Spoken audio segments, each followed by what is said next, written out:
Hello, hello, hello. Good morning, everybody. It's a beautiful Saturday out here. I'm sure it's the same wherever you are. Good morning to every single person on the call today. I can see that people are already joining in, and I'm sure a lot more people will be joining in pretty soon. How's it going? Happy weekend to everybody. You're welcome to another edition of Host Now Activate. This is the March edition for 2023. And for sure, the topic we'll have to discuss today is very, very much dear to my heart, considering that I have seen a lot of challenges within the tech ecosystem, as it were. And I'm sure that a lot of people, would resonate with this because as we're trying to figure out creating innovation, we also have to deal with, regulations. Let's see if it's possible for those two things to coexist. And if it is, let's say in what, let's have this conversation about how that's possible. And then I'm sure that everyone is going to have a beautiful time, with the conversation today. We've got industry leaders in their spaces sharing knowledge with us, right? And it promises to be very enlightening. I'm particularly looking forward to hearing Toyin and Rosemond speak, and then, of course, answer some questions. But then I'll just do a little bit of housekeeping before we move on, just to let you know or remind you of how this webinar is going to go. We're going to spend a total of 1 hour, 30 minutes on the call, hopefully a bit less and not more, right? I'll introduce our guests pretty much after now. As soon as I'm done with that, I would invite the first keynote speaker to take his keynote. We'll have a bit of an interlude there, and then the second keynote speaker would come up and have her keynote. Then we'll move on to the panel session, after which we'll take we'll get feedbacks, and then it'll be goodbyes. Let's not forget, whenever you have questions for the keynote speakers, either during the keynote or questions you already have, bugging you, as it were, you can put them down. You'll have the opportunity to ask those questions during the panel session, right? So questions are very much welcome. The panel session is there just so that we can attend to people's questions and concerns. So please do well to keep the questions coming in. If you want to post up your question before the panel session, just put it up in the Q&A feed. And if you're not putting up a question, you're just making a comment or responding to something, you can use the chat feed section. We will take a poll much later towards the end of the webinar, I believe. Yes, so we'll take that to get some feedbacks as well from everybody. And that'll be it. We might, if we have some time, bump one or two people up to panelists to say one or two things. And if not, that's perfectly cool, right? So welcome once again to OSNA Now Activate March edition. I can see both our speakers are here. So I'm going to do an introduction of both speakers, just an abridged version of the introduction. I'll introduce both of them briefly. I'll read the citation of one and invite them up, and then when it's time for the other, I'll read the citation as well. First and foremost on this call, we have Toyin Bamidele. Toyin is popularly known as Batel. We've been calling him Batel for a while. He likes to go by the fiery-eyed owl. I don't know if he still does that. But yeah, Toyin is an old friend whom has been a major player in the tech ecosystem in Nigeria for a bit now. And, most recently also contributed to the development and implementation of the Nigerian Startup Bill, which is now the Startup Act. We'll still get to, learn about that a bit more during when I read the citation. But yes, Toyin, thank you so much for taking out the time to be here. How are you doing?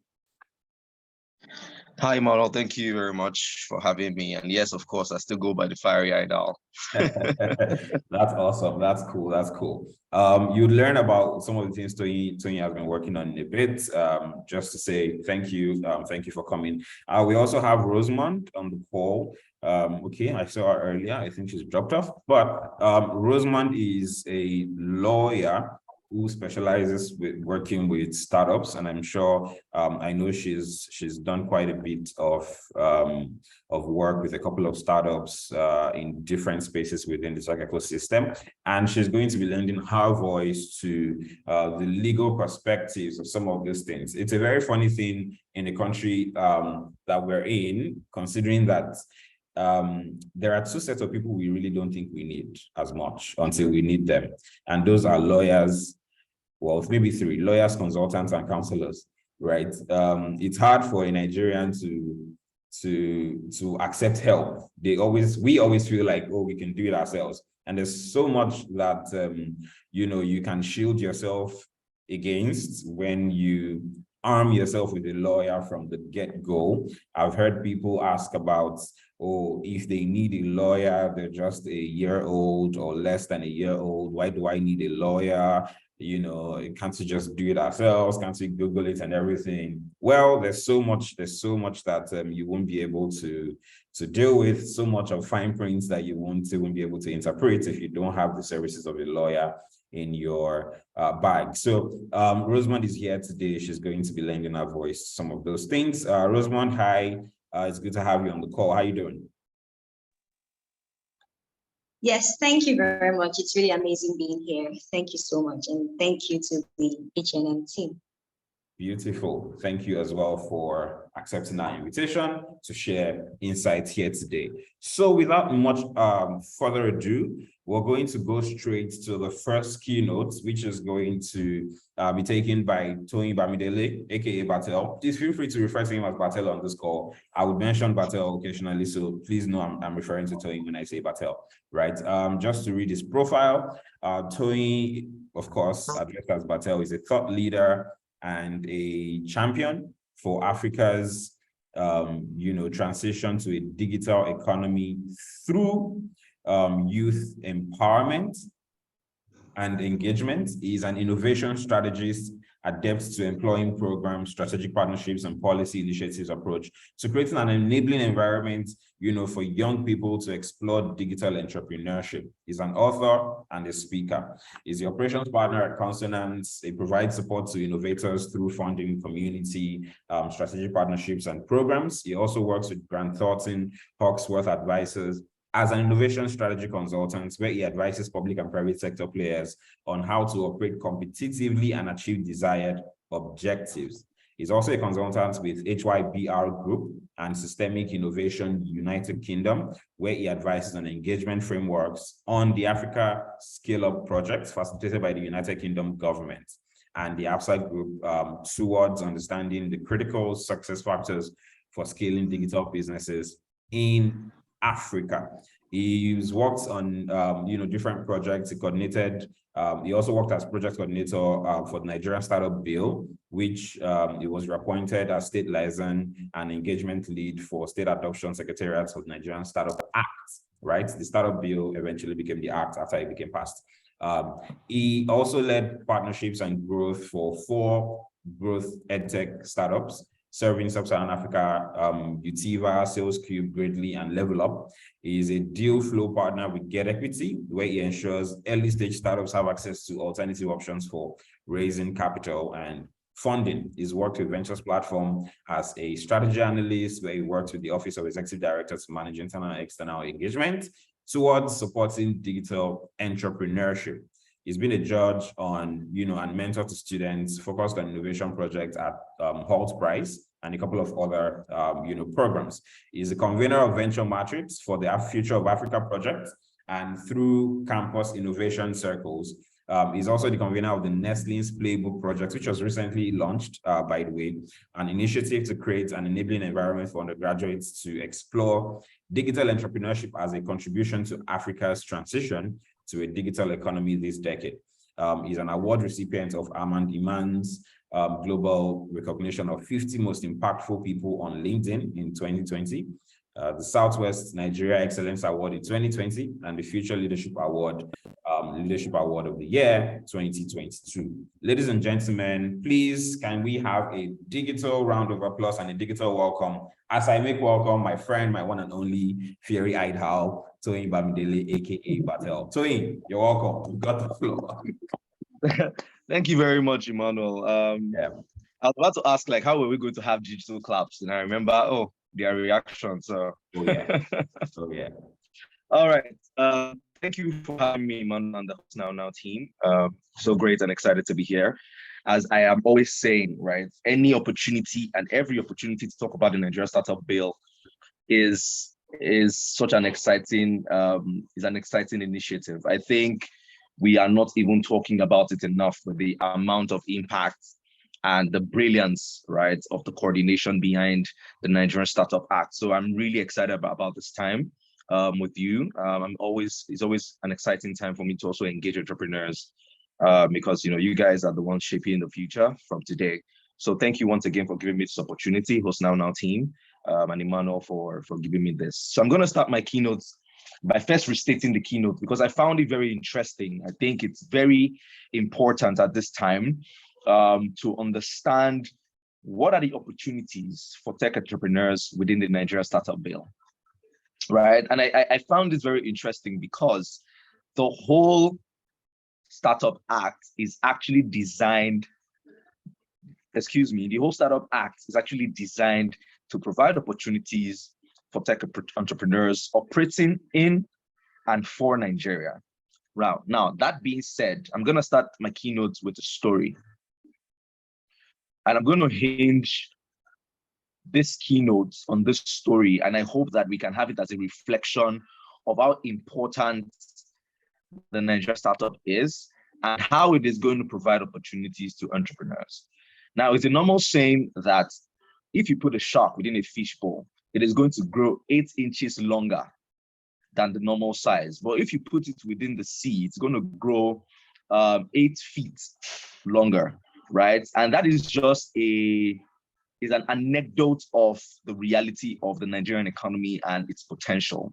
Every economy is going to be built on 3 pillars. The first pillar being the talents, right? Both founders and labor talent.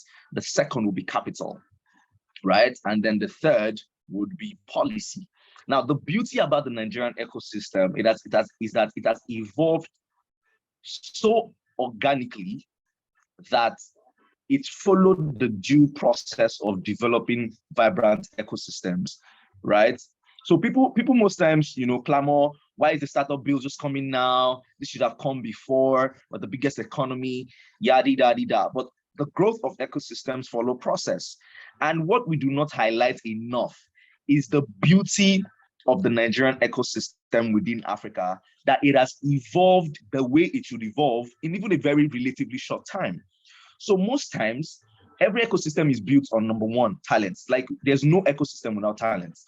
In the entrepreneurship talents, meaning the guys who are thinking about solution, adapting the digital technology to create value from those problems, right? Then following on is when people start building, people start to now value what people are building enough to attach capital to it. So after you get the talents rolling in, or you have them visibly building, then you have capitalists, right? You have not capitalists, but kind of like the same, but you have people with capital, right? Able to identify the market opportunity of what these entrepreneurs and talents are building, and then ensure there is cash flow, there's flow of capital to these people. Now, once there is that interaction going on, there becomes the risk on that capital, right? And then there becomes barriers to exploration of opportunity, which is what the policy is supposed to now come and do. So the Nigerian Startup Act is coming at the best time. That is why it has won, some awards and testimonies as being one of the fastest legislators, most holistic legislations passed in this African history. And I'm saying, like, in our whole history, the Nigerian Startup Act has earned its own name within that historical context. So it's amazing. I think we're not even excited enough for the beauty of this bill. And I'm not just saying it because I worked with the team that made this happen, but I'm saying this because when you follow the facts and the figures and you compared with different ecosystems, you understand that this was no small feat. And I must, on this call, recognize the efforts of some of the brilliant people that spearheaded this, like the senior special advisor, right, to the president on digital transformation, Mr. Agwobadia Osaritin, right? He spearheaded this, in tandem or in collaboration, in consortium with a lot of industry leaders from different organizations spearheading the ecosystem, right? So this is a very holistic bill, and I needed to state that so that we can understand how opportunities will come about from this bill. And as I said before, the whole essence of the bill is the creation of opportunities and the incentivization of entrepreneurs creating opportunities for the markets in our economy. I hope that is clearly stated.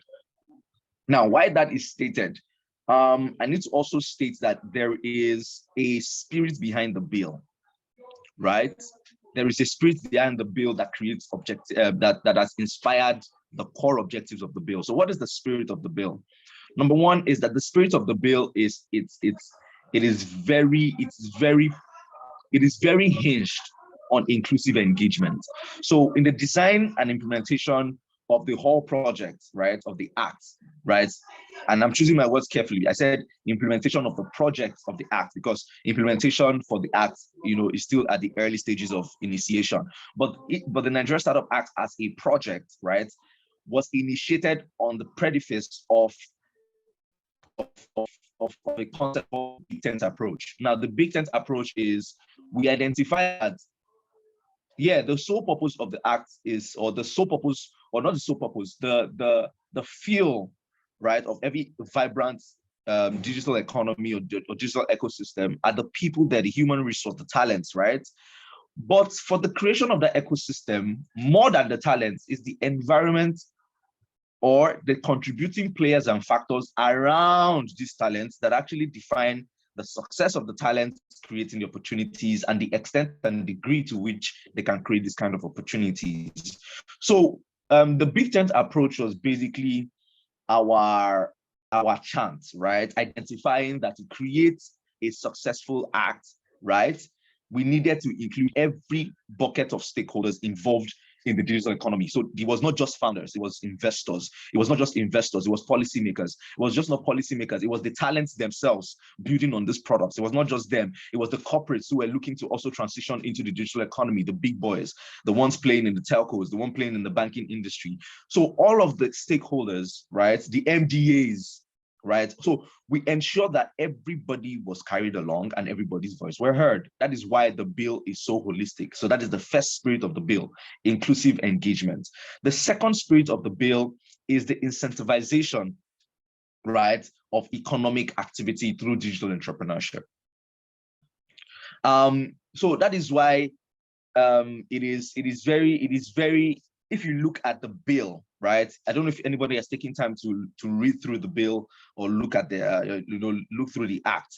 You will see that the act is very different, right? It is not a theoretical document. It's an action word kind of document. It was framed in form of an implementation framework, right? To establish that this is not just, just talk, right? These are actionable. It is an actionable pathway, right, to making sure Nigeria is a vibrant ecosystem representing its economic potential within not just Africa, but the world. So that was the second spirit of the bill, right? The incentivization of economic opportunity. Now, the third and most, not very important as well, because all of them are most important, but very important as well, is legislative representation. Now, a lot of regulatory barriers have kind of like, happened to us, if I would say it like that, happened to us within the ecosystem over the last maybe 5 to 7 years. And one bottleneck that we noticed, right, which inspired, as I said, the spirit of the bill, is that the ecosystem didn't have legislative representation, meaning that there was no constitution or there was no active constitution, right, representing the interests of the ecosystem. So beyond the ecosystem, beyond the act just creating incentives for every player in the ecosystem, right, it is also creating legislative representation. So now we have within our constitution something that represents the entire interest of the ecosystem. So these three things inspired the spirit of the bill, right? And I think we need to all properly understand this first before I start to talk about the opportunities in the bill, right? Just so that I don't feel like I'm talking to myself, I really like to have feedback in the comment section. Tell me if you can hear me, if you understand what I've been saying so far, if there's any points you'd like me to reiterate. Can I sort of just get some reactions before I know that I can go on to the next point I need to make? Can anybody hear me? Yeah, sure. We can hear you. Reactions are beginning to pour in now. So okay, thank you very much, guys. I can see questions already. We'll take questions much later, not to worry, but yes. Yeah, don't worry, Daniel. I'm building to the case, right? So I just need right. You to properly understand the spirit of the bill so that you can own it as your own narrative, right? My goal here, let me just be honest. My goal here is I need to not just, because I don't want you to just come here and hear opportunities. I need you to own the narrative yourself, because the bill was built by you for you. Right, I've played in the ecosystem, I've experienced the challenges, and I was privileged and very lucky to be part of the brilliant team that put this together. So I want this narrative to become your narrative. I don't want it to be the Nigeria Startup Bill. I want it to be our Nigeria Startup Bill. So that is why I'm starting with my keynote with all of these reasons to make you see that this is your bill and you need to own it and take responsibility for seeing it through. I know somebody will be saying, am I a lawmaker? What do I need to hold responsibility for? Yes, your responsibility is to ensure that you represent the value of the Nigeria Startup Act so you can see the outcome on the ecosystem. I'll go more into that. So I'm going to talk about the opportunities for small businesses and all of that, right? That's totally fine. But I need you to own this narrative. I hope I'm preaching to the choir.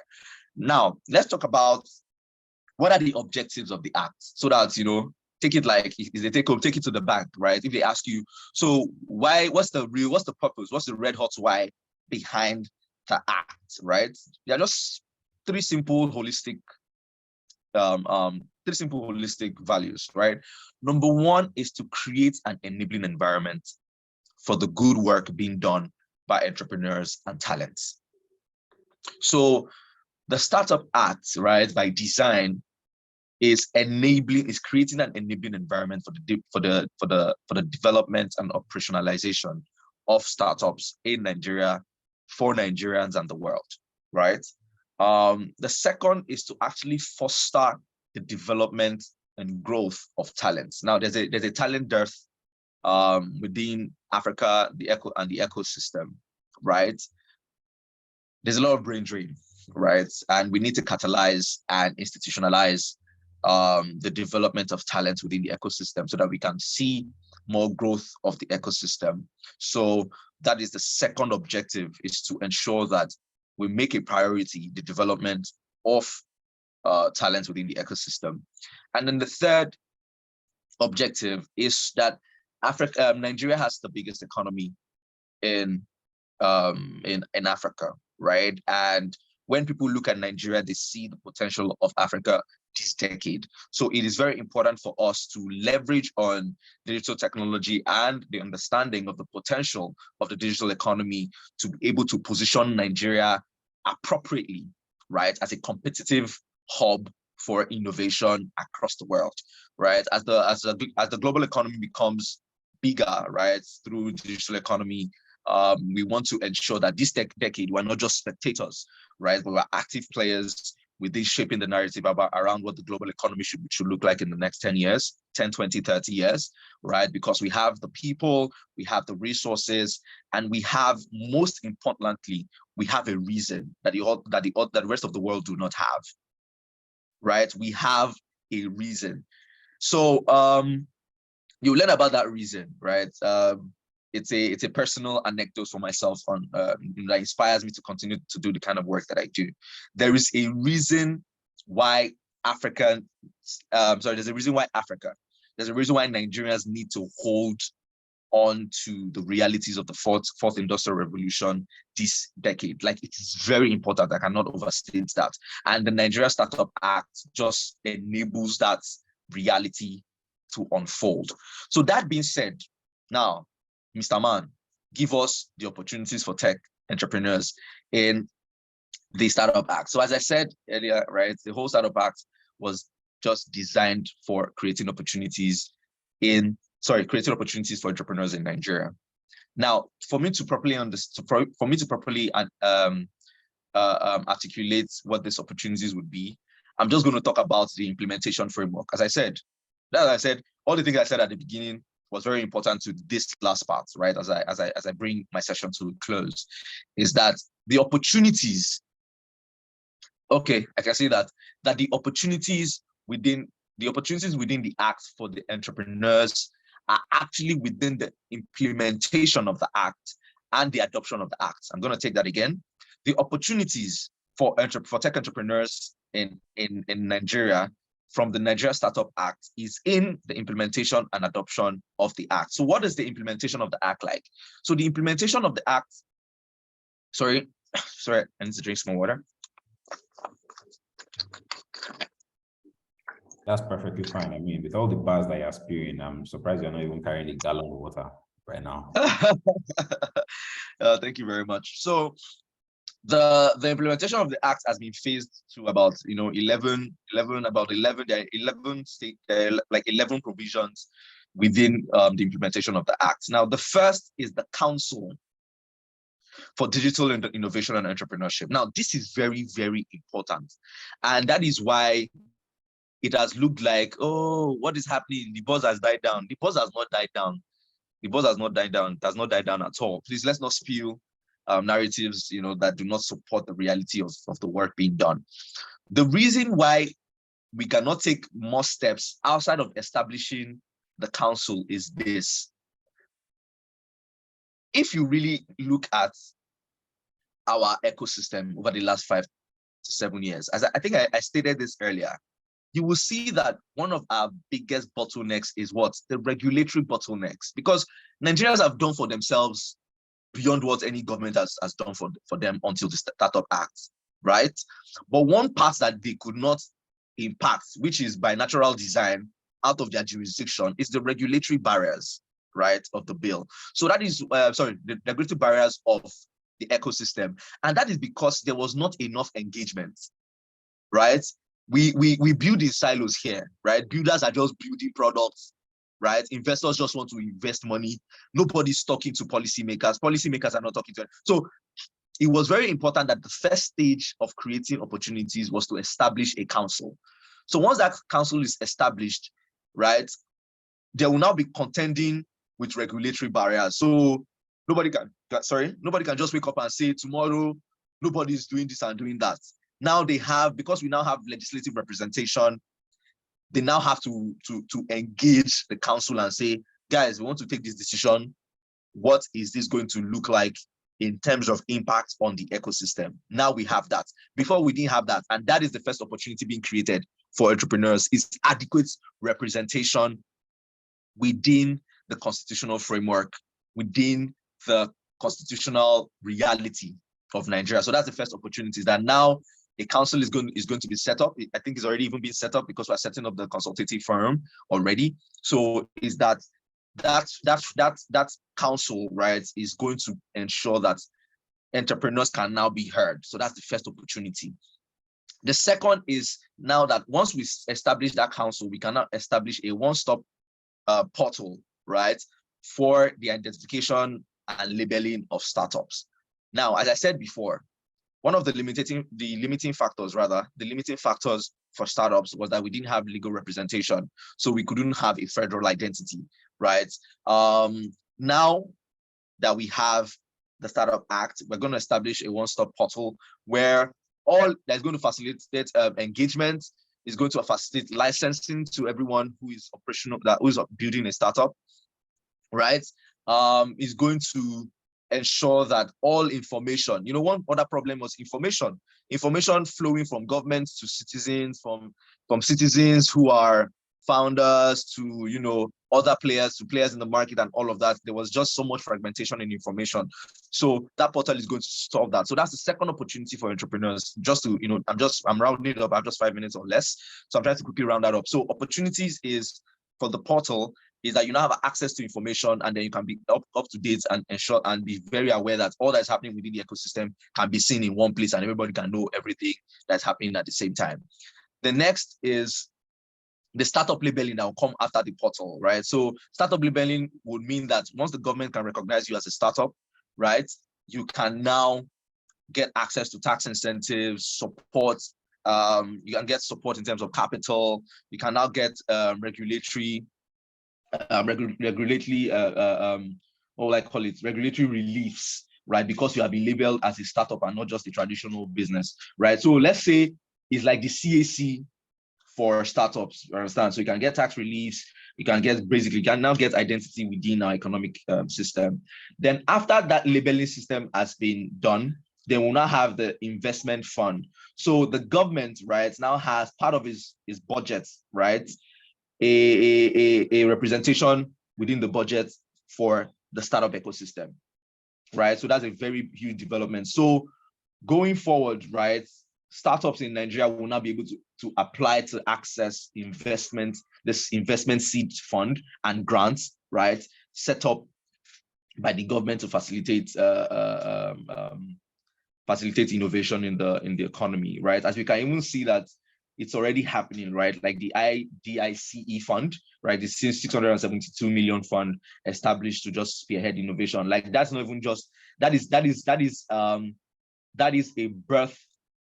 That is birthed from the reality that we have an act to protect such interests, right? And then the government will still by itself set up the investment seed fund to facilitate more access to capital. And this will also, right, as an opportunity for entrepreneurs, incentivize other investors who are looking to invest in the Nigerian market to also participate, because now that they know that the government has skin in the game, they are very sure that they can also now get skin in the game. So if we think we have enjoyed inflow of capital, right, in the last 5 years, it's about to double up, right? Because of the establishment of this. Now, another incentive is the training capacity and building. Is the increase of training capacity and development of talents in the ecosystem. Is that going forward, right, there will now be incentives for the development of talents, right, by stakeholders playing in the ecosystem. And let's call them educational players, people who make this their bread and butter, right? So for example, startups looking for talent will now have access to pipeline because of training and development programs implemented by the government themselves at scale. So that's actually the major advantage, that now we're now going to have talent development mechanisms at scale. Another thing is there's going to be a lot of tax and fiscal incentives for players like investors, founders, accelerators, right? So there are a lot of tax incentives for that as well. In the bill. Don't worry, I'm already rounding up, Emmanuel. So we're having incentivization, and also, I've already talked about tax reliefs. So the government is also going to establish accelerators, right, or co-implement accelerators with players who want to get in that space, like free trade zones, clusters, innovation clusters, and all of that. Now, to round up, there's also going to now be regulatory support, as I said, because now we have legislation within the ecosystem. Founders can rest assured, right, that for the kind of incentives that they need to be able to carry out their work, there's going to be the backing of the government to get those things done. So thank you for the time. I hope I was able to address the objectives of the keynote. Thank you for having me. My first reaction to this is, whoa, wow. This is beautiful. Guys, can we get some reactions in the chat section? I'd love to get some feedback right there. So the thing is, fine, so someone like me and you who are used to the ecosystem and what's going on, it might not be new, but when you think about it, there's so much that is happening underground that the regular Nigerian is not aware of. Right? There's so much going on, there's so much that has been done, and there's so much still to do. You've mentioned that there's an 11-step implementation for the act, of which we're still at the first stage, which is the council development. And I think that was recently implemented a couple weeks back. They were inaugurated in Abuja, which is interesting. I mean, yeah, sorry, let me just make a point on that. Okay. Now, we as I said, right, because we do not like to get involved, right? We have so much distrust of the government. We shoot ourselves in the foot for not actually giving information to understand available incentives. Now, the setting up of that implementation committee is so brilliant that it is going to, like when we have our council, we're going to enjoy this. Now, that implementation committee was set up, what people don't understand, right? And this is it, take it like insider gist, is that it was set up to be able to bring all of the parties needed to make the implementation work in that kind of structure. So that's why if you check the 27-man committee, you see that there are heavy industry players who have been in the ecosystem and they can represent us well and ably, but also MDAs, so that when government officials, when government policymakers are thinking, oh my God, we want to next, where's the next listing, where's the next regulation going to come from? Yeah, they can't just do that because we're at the early stage of implementation, so that the act will not be sabotaged as another bill that will just be on the shelf. Is that everybody will now be in the same kitchen, cooking the same broth, right? So that's why the implementation needed to, that committee needed to come first. I just wanted to make that clear. Very beautiful. And particularly one thing you mentioned that jumped at me was that one of your mission on this call is to help people personalize and basically own the bill or the act now, right? It's not their bill, it's not their act, it is now our bill, it's now our act. And I particularly love that narrative because until we're able to do that, we might not partake of the incentives of, of the act in itself. Beautiful. We'll still get to hear more from you. We still have questions. I can already see some questions pouring in, but we're going to go straight to, to listen to Rosemond. Now, we're going to listen to Rosemond as well, have her share our keynote. And before that, Rosemond is on the call. She's smiling. She's looking very beautiful. Hi, Rosemond. Good to have you here. How are you doing? Hi. Thank you. Right. Thank you for having me. Hope you can hear me. Yes, we can hear you. Just before you go, I'd like to read, a bit of your citation, what you do, let people know a bit about you. Rosemond is an astute corporate and commercial attorney who has garnered experience in providing legal advisory services, tax and corporate, due diligence as well, compliance to business owners and corporate clients for almost a decade. She's an alumnus of the University of Benin. She's practiced as an associate in a law firm of Olatunde Adejuyigbe, SAN and Co. for 5 years before joining the firm that she currently works with, DEBO AKANDE LLP, as a partner. Due to her passion for mentorship and continuous legal education, she's the current chairman of the Continuing Legal Education Young Lawyers Forum, the Nigerian Bar Association Ikeja, and also hosts a mentorship program for young lawyers, tagged the Young Lawyer Mentorship Series, which has hosted globally thought leaders such as Mr. Francisco Frank Ramos, managing partner of Clark Silvergate, PA, Mr. Babatunde Ajibade, San, amongst others. She's also the chairperson of the internship committee of the African Bar Association, the Nigerian branch. She's a member of the Chartered Institute of Taxation Nigeria, the corporate communications officer of the Pan-African Women's Network, as well as a member of other non-governmental organizations where she pushes for impact, growth, and continuous personal and professional development. She's a prolific legal researcher, author, speaker, writer, scholar, whose greatest desire is to deliver optimal solutions to clients' needs through excellence, diligence, and integrity, while spurring career professionals to aim for progressive career development and impact. Also worthy of note, I should mention, she also co-founded a startup in 2020, and the startup, I think, provides, it's an SAS that provides legal services to other ecosystem players, particularly other startups, in the space. And I think I should also mention that I know her personally, so I don't think I don't know her. She's a friend to a friend. So let me thank as much as I can. Guys, please, I'd like you to give another warm welcome, a digital welcome to Rosemond. I mean, she's a heavy duty. So let me get some feedback. Rosemond, thank you so much for coming. Thank you so much. Awesome. So please, permission to share my screen. I joined with my laptop and my phone. So use the device that is not on video so that I can share. So first of all, I just want to say a very big thank you to host Now and Manuel. And I'm so glad to have really been invited to this amazing session. I think you're doing very amazing work. And first of all, Toyin, it's such a pleasure. It's such an honor to meet you. And I'm so glad that I'm going to be speaking after you, because literally you made my job super easy, right? So first of all, thank you. And I am actually privileged to be here.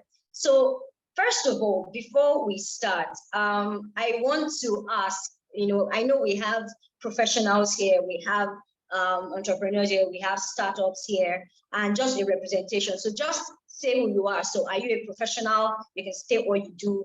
Are you a startup? How many years have you been in business? And then, of course, just let us know, just put it out there so that I can just have a feel of the room, right? To see exactly those persons that are currently here right now. Okay, so it still says disabled screen sharing. So I'm trying to sort that out. Like I said, I have 2 accounts. I can't share with one on video. There's another name. So you would see my name there to check. Yeah. Try again. You should be able to do that now. So just try again with the device you want to share with. Awesome, great, fantastic, thank you. So I promise, I know they say lawyers talk too much. I promise I am not going to be too, I'll try not to be too technical. So I just want to give more or less a short breakdown. So I have 20 plus slides, but Toyin has literally cut my work into 2. So I'm going to take hopefully less than that, okay? All right, so first things first, topic is the Nigerian government stand on technology. The focus is the Nigerian Startup Act. And everybody has been buzzing as regards how beautiful and how amazing the Startup Act is, which is very, very good. But I would also like to say that the reason why startups and businesses exist is because they are meant to push a certain sector of the economy towards achieving some sort of equilibrium in terms of economic output, your GDP and all. So everyone here literally is playing a role, but I'm kind of like a data girl. right? So I always like to bring facts to the game. Now, according to Tech About in the last report, Nigeria alone raised about $1.2 billion, and that's how much the Nigerian ecosystem raised in terms of funding. That lets you know that there is a lot of interest. Now, in Africa alone, we had about $4.8 billion, and that was just the disclosed rounds. So when you think about that, that lets you know that there is such an amazing potential for startups and for businesses that literally are able to put their skin in the game to actually grow, to get value. Now, we are in Nigeria, we're in Africa. We understand that, just like what Toyin mentioned, there's a lot of hurdles that the average Nigerian entrepreneur has to thrive and jump over before they can literally break even. And so one of the key things that I know that the act has come to do is try to make our lives easier, but that's not all there is. So just work with me, right? Let's look at 2022 in numbers. So like I mentioned earlier, we literally had about 4.8 billion in funding, and we had about 875 number of deals that came in. And by deals, I mean whether it's pre-series or series funding. And this was more or less like an increase from 2021. And then one of the key trends that we began to see is that debt deals increased, right? We're not talking about funding today, but these are just facts, right? Let's also look at the African digital ecosystem. The essence of this statistics is just to let you know that the market for innovation and digital entrepreneurship is not going anywhere anytime soon. Yes, of course, everybody heard about the internet bubble in the early 90s. We talked about the stock market crash that occurred as a result of the crash of corporate governance, in the 20s, with the crash of Enron and all these big tech guys. And now there's like the crypto bubble that has come and gone, with Bitcoin flying down, flying up. And now everybody's talking about AI. Everybody's talking about the, in quotes, digital startup bubble. Now, how many of us, and by a show of comments in the comment section, heard about some startups that literally went through a lot of trouble last year? 2 weeks or 3 weeks ago, we heard about the crash of the Silicon Valley Bank, right? Where you had a lot of startups that have injected funding are currently having to file for bankruptcy because they literally do not have cash to sustain their operations. What's the essence of what I'm trying to say here is the fact that you cannot do business if you are not doing business in a regulated ecosystem, and that is what it is, right? As much as we want that freedom to be able to innovate, we must understand that we are in a system that is actually regulated by laws, right? Some of the things that you can see that we've literally over the past from 2018 downwards, and even before that, we have about 7 unicorn startups coming out of Africa. And now you see that we are constantly trying to innovate. I remember speaking on channel, that was about 3 weeks ago, and one of the things I mentioned, because I was asked a question, what are some of the key trends to start looking out for, is the fact that we are gradually transitioning from have an idea, launch a startup, blow, become big, relocate to Silicon Valley, go to a very nice, island in Canada and say, I've made it. Now, there's a lot of attention that's being paid to operations. Someone said it in the comment section, sustainability, compliance, and corporate governance. And that leads me to my next question, or you can just put it as a comment, is that a lot of people think that regulators and regulatory organizations come to hamper progress. But I'm here to try to posit to you today that that's not the issue, right? That's not what it is.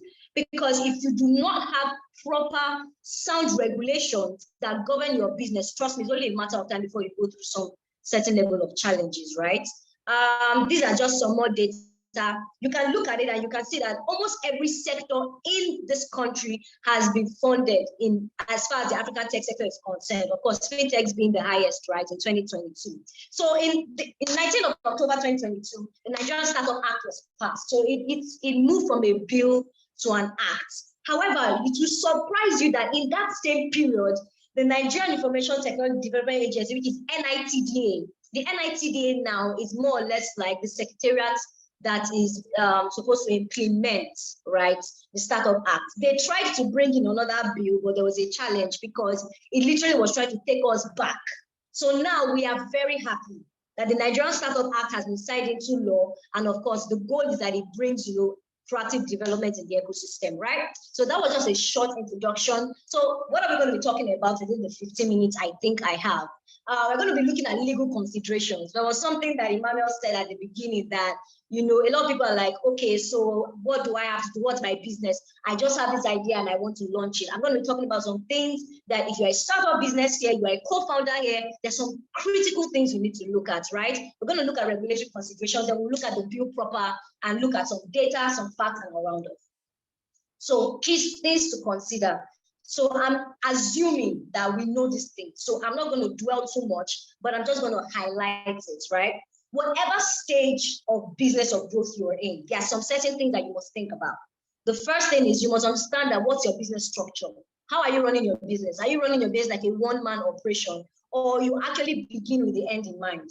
That's something I always speak to business owners about, is that a lot of people think that legal stuff is expense or it is an unnecessary thing.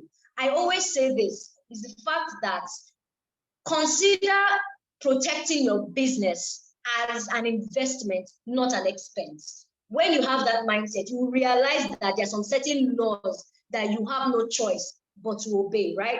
So let's talk about things that you need to do. Your form of business organization, how are you currently registered now? Are you aware that for you to even be labeled as a startup under the Startup Act, then you need to have been incorporated as a limited liability company. So for some of us that are still registered as business names or sole proprietorships, you are already shooting yourself in the foot, right? Two, for those of us here that have the goal to raise funding, right? What are some of the documents that you have in place? Your confidentiality agreements, your co-founders agreements, shareholding agreements, whatever it is. For some of us that are looking to go to venture capital organizations, you're going to try to enter into Y Combinator, some accelerator hubs, many of them will demand that apart from just having a registered status in Nigeria, you also have to be Delaware incorporated, which simply means you are registered in the UK, you are registered in the US, you are registered in Canada, simply because the laws that are there are more advanced. But let me not digress, right?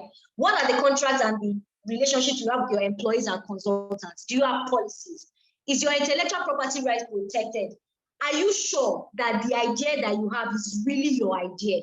Or you are just talking about it and you do not have documents to show that I have protected this thing? Understand the laws that govern your industry. If you're in health tech, agri-tech, edu-tech, whatever, right? What are the laws that govern your industry? Because these are some of the things that give you the confidence that when you now look at the Startup Act, you can now say, look, this thing doesn't favor me, and I'm going to be raising some of them, right? I'm glad that Toyin has spoken about the good sides. I'm going to attack some of the things I observed when I was looking at the Startup Bill and the Startup Act, because I know that it took a process. So also, as a business, like I said earlier, begin with the end in mind. So when you're starting your business, what's your exit plan? What is the exit plan of your investors? Do you plan to have an IPO raise, or are you planning to use safes to start raising funds so that at the point of conversion or at the point of dilution, you know exactly how your investors check out? Because one of the things that the Startup Act tries to do is to actually give a soft landing for investors that invest in your business. Because there's a particular incentive that states that investors and venture capital organizations have the capacity to repatriate their funds. One of the problems that Nigeria has had over the past decade as regards foreign direct investment is the fact that you have a lot of foreign organizations and foreign businesses who put in money into Nigerian-based companies but have problems exporting back their profits.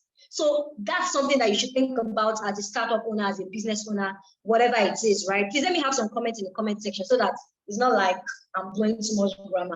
Then legal considerations. So I'm not going to really go too deep about this. If you're in fintech, these are the fintech licenses you need to get. If you are registered right now under the Company and Allied Matters Act, are your annual returns up to date? Because guess what? And I think Toyin may agree with me. At the point where there's going to be an opening of the one-stop shop portal for startups to begin to register, guess what? People, I feel like the government really are smart, because we will literally be waiting for you to ensure that, okay, so some of the things I think as a lawyer they may ask is that, look, you are trying to register and get a label status, bring your incorporation documents, Bring proof of filing of your annual returns from the year you incorporated your business. Maybe bring your tax identification number, because guess what? You cannot take advantage of tax benefits without actually being registered with the FIRS, who is one of the organizations or one of the government agencies that have to implement this act. So guess what? You have to put your house in order, right? Even before the launch of the act and whatever it is. Then, of course, foreign direct investment, these are some things I talked about. Legal considerations as well. Your share capital requirements, founding agreements, those are things that you have to start looking at. Your intellectual property, is it protected? Do you have a corporate governance strategy or a risk analysis strategy for your business? I'm sure you'll be like, well, we are here for startups. If you do not act right, you can't take advantage of the act, right? So, sorry, I like to drop rhymes a bit. There are regulatory considerations. Let's run over that. Every organization that I am stating here right now are very key players under the Nigerian Startup Act. So it's important that you know them. You know who they are, you know what they represent, you know what they need from you, and you know what you need from them. So for example, CBN licenses for fintechs, right? You need to understand what the process is. Thanks, Toyin. Correct. Then registration and protection of intellectual property, right? You need to get that done. Taxation and tax exemptions, of course, you know. For the taxing of startups, there are so many benefits that you have with depending on your year of incorporation, right? Come on, I love that. NOPTAP registration. So NOPTAP basically is the organization that is responsible for the importation and exportation of technology, right? Technology acquisition and promotion. So literally for foreign investors to be able to take out capital after maybe you have closed or after you have transitioned or you have entered into a funding or a qualified financing round, the organization literally has to issue you a capital importation certificate. So these are some of the organizations that you need. Then the NITDA, according to the Startup Act, the NITDA right now is the Secretariat for the Nigerian Startup Act. So literally, they are the ones that are going to be doing a lot of implementation, right? So you need to visit their offices. You need to know what they're about. The Nigerian Startup Act literally has a page on Instagram. Please go there and stalk them. Read everything that they have to say, right? And then, of course, you have the Nigerian Investment Promotion Commission, NIPC. Basically, what they do is they regulate foreign investors, and they are able to give business permits for people who want to do businesses in Nigeria and the likes, right? Let me move on. Foreign capital must be received through an authorized dealer, which is your certificate of capital importation. These are some of the things that you need to know. So this is legal stuff. Then data protection, guys. Everybody on this call literally deals with data. And right now, we have the Nigerian Data Protection Bureau that has released a guideline for how every single startup or business organization that deals with data has to comply with data protection and privacy policies. So it's not just about going to Google, downloading a policy document and trying to put it on your website. It's beyond that. So you need to know exactly what they demand from you, right? So I have said this, and trust me, I haven't even started because there is a lot that goes on in terms of implementation. But let's move very well or quickly to what we are talking about here. Everything that Toyin has touched about, I'm not going to go by it because he has literally done justice. But this is the Nigerian Startup Act, and there are 8 sections. So you have the council, which Toyin has talked about, has almost quite a number of government organizations that literally have to put their heads together. Then training, capacity building. There's a portal, as we all know, where all these guys come together. That's why it's called a one-stop shop center. The beauty of it is to try to make bureaucracy to be reduced to its barest minimum. You know how hard it is, guys. When you are going to FIRS today, you're going to CAC tomorrow, you are going to SEC tomorrow, you are going. So what basically you are able to sit down and do all this, right? I have a long way to go, but I'm basically going to just summarize this. There are key things that you need to understand. If you are going to take advantage of the Nigerian Startup Act, you need to be registered under the Act. Okay, all right. So there's a need to take advantage of the Act and get your labeled status. So at the point of implementation, it becomes very, very easy. Like I mentioned earlier, the object of the Startup Act is to be innovative, like what Toyin has said. So all these things I'm saying, Toyin has already said it already, so I'm not going to go to deep. But basically, it's just to ensure that everybody who comes into the implementation of this act, basically, they are able to understand the requirements and what they need to do to be able to be prepared. So, for example, to be labeled number one, you must be a startup that is innovative. The second thing that you have to do is that you must have existed for a period of less than 10 years, right? Number three, you must have basically positioned yourself that your product is innovative and you fall within the category of what's giving a license status, right? So, like I said, there are incentives, and I'm going to just read the last one. A labeled startup which falls within industries captured under the Pioneer Startup Incentive Scheme may, upon application, receive approval, for the grant of tax reliefs and incentives. So this is where I will start my banter with Toyin. So please feel free if you need to chip in. I realized that when I was looking at the startup bill, there were a lot of incentives that were stated there. So, for example, in the startup bill, it was stated that, right now we have value added tax at 7.5%. But in the Nigerian startup bill, it was stated that for employees and for startups that are going to be coming under the Startup Act, they are literally going to get 3% as their value added tax and not 7.5. The first time I was like, oh my God, thank you. Only for me to go and look at the Startup Act, I saw that it had been taken away. And I was like, what happened, right? Because I know that this is something that was, reviewed. So that is why the bill and the act are not the same. So I looked at the fact that, yes, there were incentives, but some of the specific figures, like 3% VAT that was put in the bill, I didn't see it in the act again. So in my head, I was like, okay, maybe they are going to adjust. Okay, so Toyin is going to answer that. I was really quite curious. I'm like, why did you take our stuff away, right? Yeah. Okay, so there are incentives to employees, like what Toyin has said, so I'm not even going to waste time.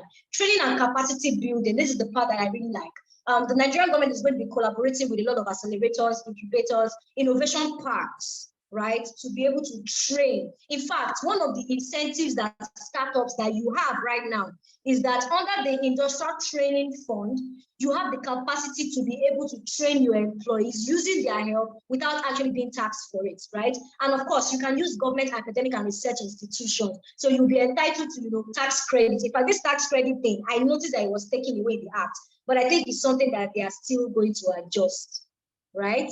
Then, of course, regulatory sandboxes, talent development. So another thing I really like is that they are going to be going into universities, going into schools. China was here like 30 decades ago, right? They started innovation from secondary school, from primary schools. They were literally teaching their primary school students how to create tech-based products. So I feel that if we really play our cards right, we don't wait until people are, that is why you see a lot of innovations going into universities. And I think it's a beautiful thing because it shows that, it's never too early to start. And I think the act really does help to give that, soft landing. So I'm about to round up. Let's look at some data.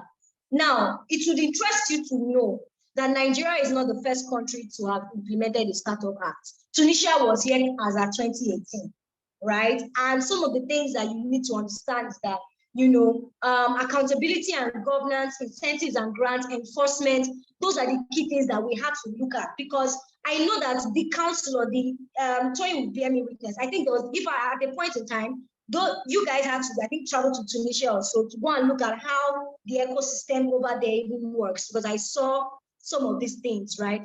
So one of the things you have to know is that you have to position yourself. So I love the fact that Nigeria's implementation basically, has covered for things like company income tax, withholding tax, all those things have been taken care of under Nigeria. Unlike Tunisia, Tunisia does not have the same level of priority status in terms of all those things. And then, of course, if you look at the slides, so he's laughing. So if you look at the slides, you basically see that. And for me, this was an analysis by Ikigai Tech Hive Advisory, and when they were basically talking about how to where to start your startup. So when it comes to the ease of doing business index, Nigeria was about 181 as at 2020. And I think we went up to about 141, if I'm correct, in 2021 thereabout. There's still a lot of work to be done. If you notice, last week, the federal government signed the Business Facilitation Bill, Act, right? So it's important for you to realize that there's a lot going on. So please, don't sleep, wake up, collect your money, right? Now, let's look at the African ecosystem. The truth is that we are on a way to bloom. We are looking forward towards blooming, but there's a lot of things that we have to know. For example, one of the things I think that the federal government really needs to start paying attention to is not just the collaboration of the government and agencies, but also collaboration of the institutions. Because how many of you here are into maybe importation or exportation? I'm pretty sure by now you've heard about the African Continental Free Trade Agreement, which simply means the capacity for these startups or for different countries in Africa, ease of access. You can move from Nigeria to Kenya and you're not going to be billed unnecessarily, right? So these are things to look out for. Now let's bring it down to Nigeria. Right now, it's 4 months, right? 4 months since the implementation, and only 32% of states in Nigeria have indicated interest to domesticate the act. So right now it's an act, but Lagos needs to have its own law. Ogun State needs to have its own law. Osun State needs to have its own law. So I know right now the committee, they are trying to, engage with stakeholders in different states. Because the truth is that the act will keep being an act until it is domesticated in Lagos. So every state needs to have its own copy. That's the summary of what I'm trying to say here. And that's like my contribution, right? So in terms of my conclusions, business owners, please have an understanding of the regulatory landscape of your business. Don't think that you can operate in a vacuum, okay? Be proactive and take advantage of concessions. I would just say one last thing before I round up, and that is this.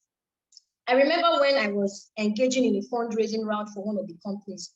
The company was registered in Nigeria, right? Section 146 of the Company and Allied Matters Act states that you cannot sell your shares at a discount. So guess what? These guys were incorporated in Nigeria and were trying to get funding from a Nigerian company. They would have just literally invited case to themselves. I have to tell them that, guys, go and register in Delaware, because Nigerian laws right now do not allow you to use safes, for those of you that know what it is, to raise funding. So guess what? They had to go and register in Delaware. I'm giving you an example of how important it is for you to be updated with regulation so that you are not just getting into trouble and doing things that ordinarily with good advice you would have been able to do properly. So I hope I was not too fast. I know I was, but I think this session is going to be recorded. So I'll share the slides. So please, if you have any questions, let me know. And I am very grateful to have spoken to this topic. I have so much more to say, but I'll end here. Thanks, guys. Yo, guys, can I get some digital round of applause right there? Come on. Whoa. She finished. Okay. Nah, she finished work. That was a lot. That was, please, Rosemond, turn on your video. Batel, turn on your video. Let's have a discuss here. What? I mean, what? This is like what? What? Like what? Like Rosemond, that to us, man. Damn. Wait, I need to say this. At this point, wow. At this point, self-acclaimed marketer for Rosemond's services. If you need her services, reach out to me. I don't know if I'll give you a discount or not. I don't care. But at this point, you need a Rosemond. In our laws, there's no discount. No discount. I'm not raising money here. I'm selling. I'm doing business. It's business. Whoa, yo, that was a lot. Thank you so much. Thank you so much. And I can tell that the audience were feeling you. Somebody said they got your contact already. Oh, you shared it. Wow, nice. Don't worry, we're going to find another phone number for you. But yeah, that was really insightful. So much to take away. Thank you so much for sharing. I mean, there's a lot to do. One thing that your session pointed out is that we need to pay more attention, right? We need to pay more attention. We really do need to pay more attention. As startup founders, as ecosystem players, if you're not conversant with the laws, you're shooting yourself in the leg. And Toyin mentioned this earlier as well. If you don't imbibe the bill, you might not partake of, the benefits therein. If you don't personalize it, you don't own the narrative, you might not even know what is possible for you. So that was a lot. Thank you so much. We're going to move on to questions of the panel session right away. So Rosemond, if you can, please turn on your video. Every other non-video participants will not show, just the video participants. Yeah, so all three of us here. So we're going to go straight to questions. Guys, attendees, participants, if you have questions, please drop them in the Q&A section. I can see some questions already. I've got some questions to ask. I know that we can't cover all the insights on this call, right? But we'll do a bit of it. But let's start with this. We're talking about startups, the Nigerian government and regulation, innovation. We know what the Nigerian government is the government. Even though we like to say it's them, we don't care. We don't know what government is. I mean, this is the only year that I know that we've had a lot of participation of young minds in governance, right? When you look at the election and what happened with, the whole LUP thingy, and everything, you can tell quite all right that it's an offshoot of what happened in 2020, October 2020. If you're very much conversant with what's going on in the country, you can tell that this is an extension of NSAS, which is interesting, right? Somehow the youth are beginning to realize that, okay, we need to also play in government and in governance, which is very good. So we know what the government is. We know what regulations mean. I'm sure we'll probably speak to it as well. We know what the tech ecosystem is, right? But it's very funny that we might not necessarily know what startup means. And I'm saying that because any TDH, Tom, Dick, and Harry, can wake up tomorrow and say, I got an idea. We can begin to sell Gary to people who don't have access to Gary. Let's just build a website. Let's put the Gary there. We're trying to democratize Gary. You get, we're trying to democratize the process of building, of producing and selling Gary, right? We're creating an end-to-end solution. See, we know our languages now we know ourselves. But that might not necessarily mean you're a startup, right? So according to the act now, right, Bartel, I'd like you to speak to this. According to the act, in the face of the Nigerian government, what is startup? Fantastic. I really like this question, and I like to tell stories, right? So I'll give you guys insider gist and part of the process from beginning. Now, this simple question you've asked, I've had different levels of arguments with people across sectors, with people who are senior management, and it just reveals something that a lot of us do not even first understand what a startup is, right? Number one, there's a difference between what a startup is and what a startup is in the face of our government. People need to understand that there are two separate things. Exactly. So what is a startup? What is a startup? A startup basically is a type of business that leverages digital technology to create and distribute products and services. Let me take that again. Like, this is simplistic. There are more holistic definitions, but just a simple term is you leverage digital technology to deliver products or to create and deliver products and services. If most people will say, is a startup not a new business starting? No, sir, it is not. Is it a startup if I use Instagram to sell my market? You are not a startup, sir. You are not a startup if the core of your operations or the core of your business existence is not technology. At this a simple way to even think about it. At this point, I'm going to fight you. Sorry, I'm butting you, but I'm going to fight you. Are you trying to tell me that all my Instagram CEOs are not startup founders? I would not follow you to take a shot. What do you mean by this? Let me finish, Emmanuel, right? So a simple way to understand what a startup is if you remove the technology in this business, will it still be a business able to deliver its value? If the answer is no, it is not a startup. If it is yes, it's a startup. Let me give you an example. What is the difference between a Facebook, right? And okay, that's too much. Let's say, what's the difference between a fashion brand that is selling through Instagram, right? And what's the fintech product? Okay, let me use something more, because I don't want to call startups that people don't know. Let's use fintech. What's the difference between, thank you, what's the difference between a Paystack and a GT Bank? If you remove the GT Bank app, if you remove all the technology in GT Bank will still operate. It will just not operate at scale. It will not just operate at an efficiency level like now. But if you remove the technology in Paystack, there's no more Paystack. That's the difference. Yeah, so that's the difference between a startup, is that the core operation, the core design, the soul of the company is the technology itself. That's number one. Now, in the face of a government, it is now defined by the statutes of the law, desired and defined by the government itself. Now, in the Nigerian Startup Act, according to what the startup labeling will do, there are 4 criteria that define what a startup is in Nigeria's constitution. I need to really clear this out.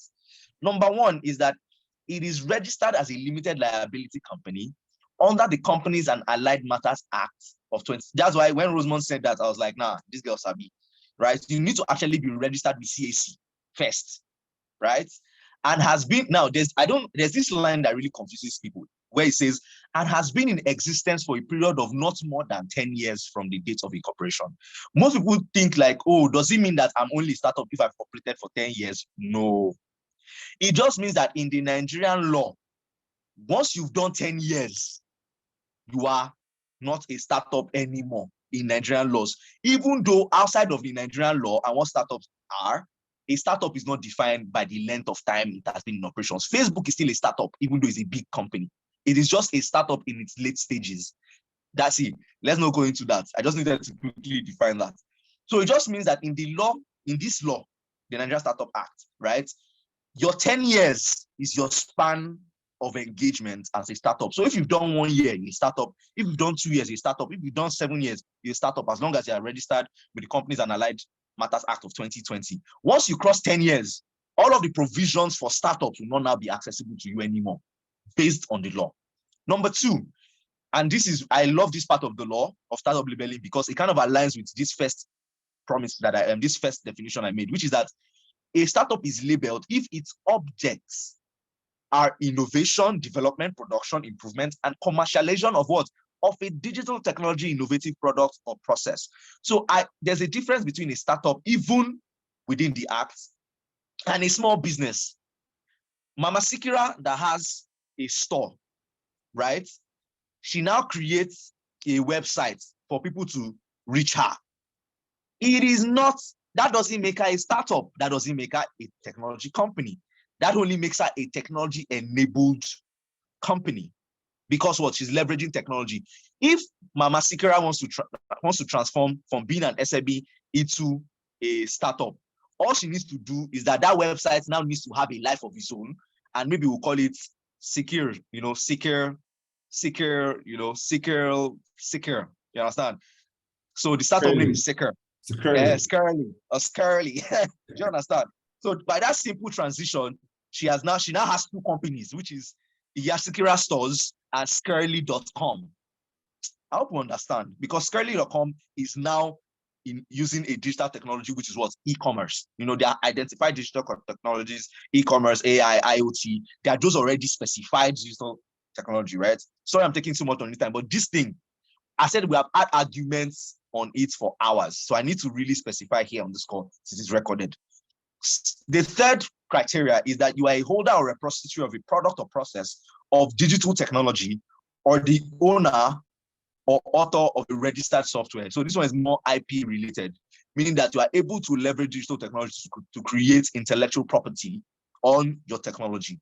And lastly, it is that it has at least one Nigerian as a founder or co-founder. Remember when I started my session, I was saying it is for those operating in Nigeria, for Nigerians and the world, right? It is very important to be labeled, to have a Nigerian co-founder or founder, right? Even if the rest are whites, Asians, all that. Is that for you to register to be labeled as a startup in Nigeria, one of your co-founders has to be. in Nigerian. I hope that answers the question. Beautifully put, beautifully put. Rosemond, would you like to add anything to that? I was just going to give an example. So I love this specific. I was going to, I said what I wanted to say. I just wanted to add that the fact that you are doing a business and you have a website does not make you a startup, right? Yeah. You are something that, you, like you said, technology is the core part. It is what gives your business life. The technology is the life of the business, not just the activity around the technology. The technology itself is the business, right? And I think that's an important distinction to make. It doesn't mean that you cannot transition, but it simply means that some people who call themselves startups are not startups, they're SMEs. Yeah. Even if they are throwing out ₦1 billion every month. I literally had an encounter with, we're trying to raise some funds. He said, no, we're making money. We do this, we do that. I said, okay, you're an SME. Go and get a loan. You don't need VC funding. As you are now like this, you're already profitable. You don't need venture capital. Just go and get a loan from a bank. You need to understand some things, right? So I think it's important. So I don't even think I have a lot to add. But so let me even add to what Rosemond has said, because that's a very important thing. You know, most people don't even know that within the Karma Act, right, there's a definition for what. So even the SMEs alone, the SMEs actually have an act that defines what qualifies you as an SME. Yeah. And funny that people don't know that even if you are doing 100 million per year, you are still categorized. I think 100 million per year still makes you a small, medium. Yeah, sorry. I think it's medium. Sorry, yeah, medium, right? Yeah. So like a big business, even though you're looking at your balance sheet and you're smiling like, but in our act, in our right, there are provisions saying if it's 100K you're making, if you are still making just 10 million, you're still a small business. It's when you're doing 500 million, you're now a medium. Do you understand? So people need to really be aware of regulations. So thank you for that contribution, Rosemond. Right. And I particularly think it makes a lot of sense that Toyin started with the differentiation between what a startup is and what a startup is in Nigeria. Guys, either you like it or not, if you are registered in Nigeria, there are so many things that you need to take note of. You need to pay attention to. You see how that the startup in Nigeria has some peculiarities. Now, there's I like to read fine lines, right? I'm one of those weird people that likes to read terms and conditions because I hate, surprises tomorrow. When we say, because one of the things you mentioned is you have to be less than 10 years, no matter what the English is, right? Just be less than 10 years. And your object must be something towards digital transformation. Now, when you are registering startups in Nigeria, when you are registering businesses in Nigeria, a lot of us do these things because we don't want regulatory problem and all of that. And you don't want them to come for you, EFCC, school, and all of those things. You will just put one object that makes it sound like you are in the buying and selling of something, right? Rosemond is laughing because she knows what I'm saying. You're in the buying and selling of something, just so that you can push. You're not going to be doing tech. You'll be doing tech. When it now comes to opportunities, okay, we have $600 million that they've put together. The AFDB has put some money, World Bank, everybody has put money together. Oh yeah, we want to go and say, let's go and request for our own, maybe just $1 million. You not get it, they say, sorry, you're not a startup. And you're wondering, but I'm an LLC, right? We are less than 10 years. We are using digital, right? We have our own IP. As a matter of fact, everything is there. But they now tell you that, but your CAC document says the object of your business is in the trading of goods and services. Now, Rosemond, do you think there's any peculiar? Do you think that's possible? Will it happen? Should we begin to look out for it? And what can we do to, It's already happening, my guy. It's already happening. I can tell you for free that I have encountered, so far so good. I've incorporated about 300 to 350 businesses.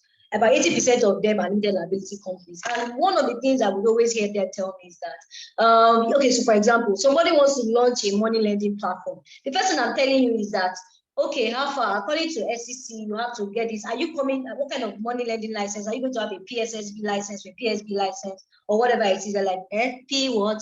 By the time they hear the licensing requirements, like register us as an e-commerce platform that is developed for I have had that countlessly. And I tell them two things, because for me, I understand that, because the truth is that for you to build any technology platform, it's capital intensive. Let's not deceive ourselves. Okay, okay, at the early stage of growth, you guys can, and you want to get your feet off the ground now, fine. But just know that even if you start by saying we are an e-commerce, you have to adjust sooner or later, right? So the thing is, I would always advise, even scripture says it, who tries to build a building and does not sit down and count the cost? That is why people should not go to Google for legal advice.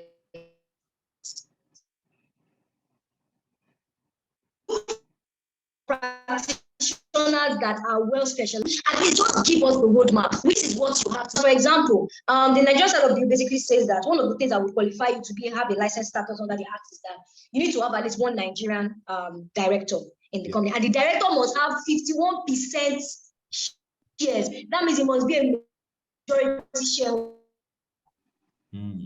So I have seen businesses who come and say, oh, we have one of our in the US, and I'm telling you that automatically you're more 1 million. It's now 10 million because of that foreign status and all that. So I will tell you that there is a way to go around it. If you want to use the shortcut approach, write what you like. But the moment you realize that you are ready to do good business, understand exactly what the company does require from you, and please just obey. After all, you're the one that wants to change the world. So you should be able to have the muscle to be able to carry out the financial responsibilities. And if you don't have, I don't blame you. Start with where you are. Even if you want to say we're a software development company and you put that as your object, it will fly. But note that as you begin to grow and as you begin to operate in the market itself, there are some things you cannot do until you set your house in order. So that would be my response to that. Beautiful. Thank you so much for that. And I mean, just to be clear, to clarify, it is possible to adjust all of these things even on the way as you go. Beautiful. You pay money, but yes, it's possible. Say that again. Say that again. You pay money, but it's possible. Very possible. There's nothing impossible. You'd have made money. We have You'd have made money. You'd have made money. So yeah, of course, I will bill you. So Toyin, now I have a question. You mentioned earlier on that one of the spirits of the act that we have right now is inclusive engagement, right? That gives me some sense of, okay, we want to bring every player in the industry to come, you know, to either formulate policies together, to co-create and all of that. But can you speak to that a lot more, or a bit more rather, right? Just give us the intricacies of inclusive engagement. What exactly should we expect? Because either we like it or not, we are a people that don't think we are being included in governance, right? Policy formulations and the lot. We just come, they've told us this is what they want to do. Just take for instance now, when the Nigerian Naira was redesigned recently, Twitter was aghast. Everybody was shouting, if you give UI UX designers this thing to design, look, wait till we go do this now, you go find parts like this, that kind of thing. You can just ask us, give us this thing, everybody create something, pick the first 10, or yeah, people vote, and whatever people choose, you get. So that's what people see as inclusive engagement. But in this sense, we know it's not going to be like that, right? However, there's a representation in a way. So can you speak to inclusive engagement, how we are actually included in, you know, the formulation of policies, how we're included in drafting of opportunities for the tech ecosystem and all of that when it comes to the Startup Act? Please speak to that. You're muted. Thank you. I didn't know. Yeah. So I'm going to use my response to tackle both. Sorry, I'm not tackling, right? I mean, just a use of word. Yes. Yeah. Thank you. I'm going to respond to the question that Rosemond also raised earlier about she saw something, it was removed. The tax, and I'm going to the tax, this thing, employee tax credits and discounts. Yes, so I'm gonna like give you brutal, honest, like insider gist, right? Now, let's start with the issue of inclusive engagement, right? See, that thing is really, it requires masterful evaluation, and I'm saying all this DB grammar because there are two sides of the coin, right? There's the side of getting everyone informed and involved, but there's also the other side of, you know, too many chefs spoil the soup. Yeah. Now, the response to how inclusive engagement has been done has been in my chosen word of saying representation. So it's in ensuring that we looked at every stakeholder bucket in the industry, at every segment, at every level, and said that, number one, in the design of the act, they were included in engagement. So, for example, why did we have that one line removed? It's because when we took it to FIRS or whatever party, they said, this thing way you want to do is going to hit us in the leg. So we can't do that reduction. We need to really look at it. Now, what that would have done if we kept the back and forth is that we would have increased the time of initiation and passing of the act. And I'm responding to you, Rosemond, as well, is that we needed to negotiate based on the priority of getting this passed ASAP, because we understand at this side of the table that representation within the constitutional framework is more important than the implementation of the act, because it's chicken and egg, but one cannot happen without the other. We can't implement an act that has not been passed. So it looks like we're negotiating we're asking for a little too much. We on this side of the table, we know the contribution of the ecosystem, but they don't. They're coming from a different time, a different age, a different perspective. So understanding that, what would pander to their self-interest and ours in terms of strategy is to say, whatever we cannot decide right now, we will discuss later. It's as simple as that. Now we have legal representation. The bill is now an act. Bro, we can go back to the table and say, hey, guy, come. Maybe we talk, say, we go do this thing. Oh yeah, we get ready now. Do you understand? So yeah, so that is that. I just needed to clarify that for Rosemond, that yes, I know there were some things that were there because apparently she has been stalking, because for her to notice that removal, it's I saw a removal. And that's not the only one, but Rosemond is a startup lawyer. Rosemond is a startup lawyer, so you need to know. If she doesn't know it, who else will know it? Exactly. So that's why I'm giving you the background gist, that whatever you saw there that was removed is because there was a lot of back and forth on it that would have impacted on our own timeline to deliver the act, right? Now, that being said, what does inclusive engagement mean for the average Nigerian? Number one, we now have representation. I feel like people do not understand how important that is, which is, in fact, let me give you a practical term, is that before, if there was something happening to your startup on a regulatory level, who will you go and meet? Nobody. But now we have representation. There's the council. So we're going to have avenues for you to tender your complaints, tender your ideas. We're going to have engagement forums that you can attend. The way they call for, do you know that in this our country, for every bill that gets passed, there's actually public hearing. But do you know how many people show up to public hearings? Almost not. Exactly. So we're going to have more engagement in more forums, that because we have a one-stop portal now. For example, in the one-stop portal, we can say, oh, we're discussing maybe ban on crypto on this day. Please submit, register, so that you will get an email prompt. Like, we're a technology-based bill. So we apparently adopt technology to ensure that everyone is carried along. So last part of the response. Okay. Last part of the response. Okay, last part of the response is in the organization and operations of the bill itself. So we have secretariats, right, who are like the touch points between the internal and external engagements. So we have secretariats where, for example, secretariats are the ones running the social media that you can ask your questions, you can reach out. See, and please be human and be understanding. If you are asking us questions, you can always imagine that there are 1,000,001 people asking questions as well. So if we do not respond to you, it's not that we are ignoring or snubbing. We just maybe are still thinking of the best way to handle it or the best way to engage. But it's human beings like you and I who are not policymakers that are in the secretariat, which is the last point I need to make to give people more assurance. I understand the distrust in government. I understand the feeling of being excluded. But what makes this bill different, and you can take this to the bank and quote me anywhere, is that the bill is powered by the government, but driven by private sector.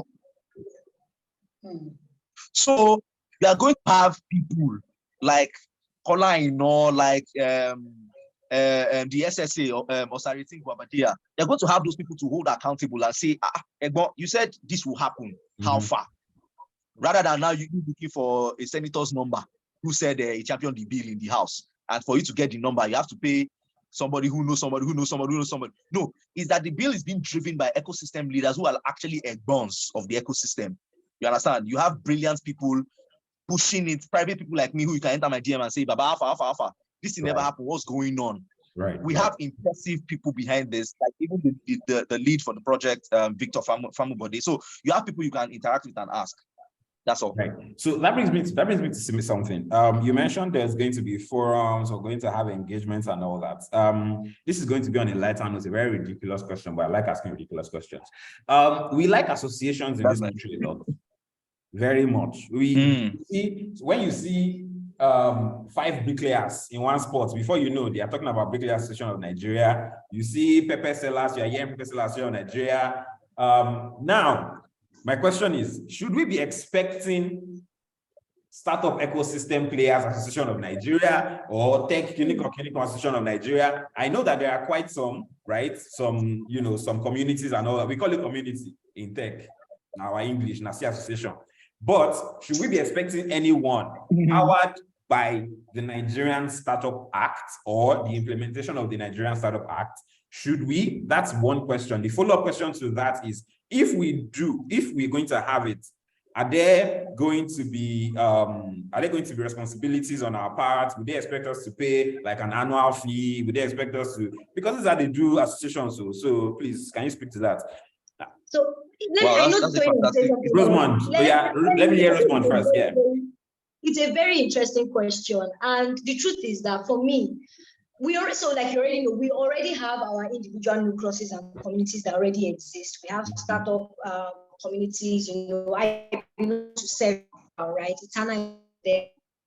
But when this act now has to start taking a life shape of its own, I can't tell immediately that that's something that's going to happen. If it does, I have a problem with it. And let me tell you what one of my problems are basically. I don't want politics to enter into this thing. We're good all by ourselves, doing our thing. Then you're not saying who is our president, who is not our president, who is our secretary, who is not our secretary, right? I feel that if these guys that are already on this council are able to man that position and represent us the way we should be represented, then they are good enough for us. I don't think we need to have an independent organization and start having to have a dichotomy of camps. Let's have one voice, let's have one representative, let's speak to one issue, let's be united. That's my own position. At this point, I have nothing to say. She has answered the question. Lovely. Right, but just to buttress it a little, right, as Rosemond has rightly said, we do not, to the best of my knowledge, and I have to say it like that, to the best of my knowledge, because you know the act itself is a lot of moving parts. Right now, my focus has been more on state adoption, right? Even though I've kept abreast of implementation, but to my best of knowledge, the only association, if there's going to be any, is already represented within the council, and the council is holistic. The council is able and enough, right, to represent the ecosystem. That's why I'm saying that what the work on our part, right, is to earn the trust of the ecosystem by creating systems of feedback. So we don't need an association for that. But creating systems of feedback where maybe there's just a simple email, right? Are you somebody suffering from this thing? Do you need help? Email us at NSA Council at startupacts.ng, you know, such simple stuff like that, where we have regular meetups and stuff. So as Rosemond has said, even we have a problem with setting up an association. We're trying, we worked so hard to make sure this was bipartisan, or even non-partisan actually, right, and be totally representative of the ecosystem itself.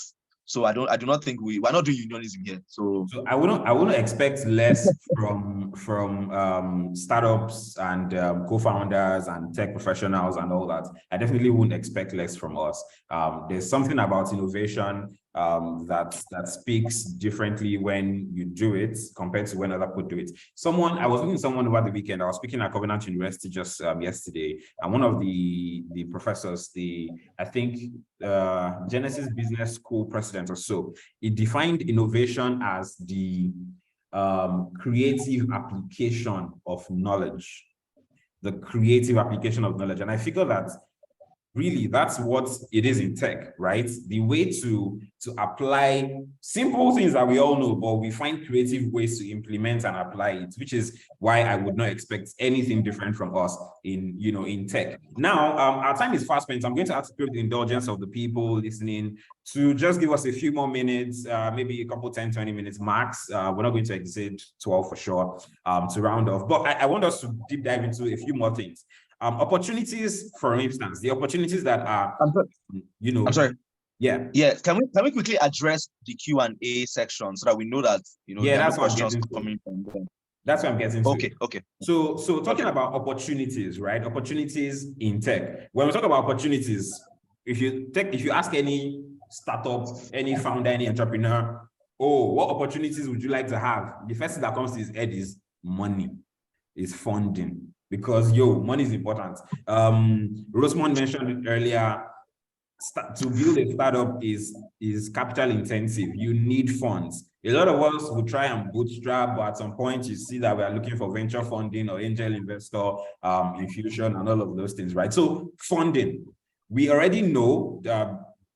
You mentioned, Toyin, that the government is going to also be working on such funds to support startups, right? And this is also part of the provisions under the startup bill. Someone is asking here, what are the requirements that would now enable a startup to apply for, the person said seed, but let's say fund, right? What are there specifics? Are there things that you would need to differentiate yourself besides just being a startup, for instance? Are there going to be peculiarities? Are there going to be sector requirements for you to apply for funds? Okay, so I cannot give a direct answer to that because we're not yet implementing on that, right? We're a very focused group. We don't dilly-dally. So if we have an objective, we're focusing all resources on that objective, right? And setting up the seed fund still comes after first setting up the council, setting up the portal. Then the third is now the seed fund. Although we started engagement with stakeholders like the African Development Bank, the World Bank, and all of that, right, to set that up. So we don't have definitive criteria that I can share right now. But let me give you a framework on how to think about it. Is that within the Nigerian Startup Act wasn't conceived out of thin air, right? We considered the local realities of our ecosystem. So let's say we kind of like just archetyped the realities. And please, like, I'm going to clarify. So just let me make a point first, and then because as I said, I've been in these kind of conversations a lot. So we look at the archetype of the ecosystem and said, who are the best performing people in the ecosystem, right?